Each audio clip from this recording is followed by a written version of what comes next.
கண்காணித்தலிற்கு இறைவசனம். அல்லாஹ் கூறுகிறான், நீங்கள் எங்கிருந்தாலும் அவன் உங்களுடன் இருக்கின்றான்.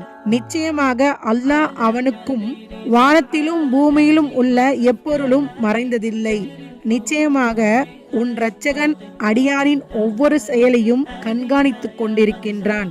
கண்களில் சதிமோசத்தையும் நெஞ்சங்கள் மறைத்து வைத்திருப்பதையும் அல்லாஹ் நன்கு அறிந்தவன். அனஸ் ரலியல்லாஹு தஆலா அன்ஹு அவர்கள் கூறுகிறார்கள், மக்களே, நீங்கள் சில செயல்களை செய்கிறீர்கள். அவை உங்கள் பார்வையில் முடியை விட அற்பமாக தெரியலாம்.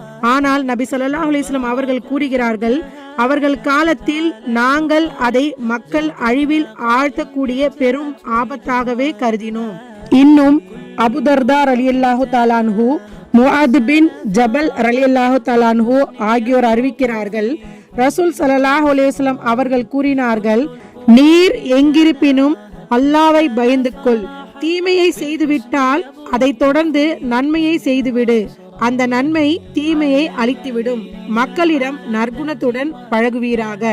எனவே நாம் தீமைகளை செய்வதற்கு முன்பு அல்லாஹ்வை பயந்து கொள்ள வேண்டும். அப்படியும் சில சமயங்களில் தீமைகளை செய்துவிட்டோம் என்றால் அதை தொடர்ந்து நன்மைகளை செய்துவிட வேண்டும்.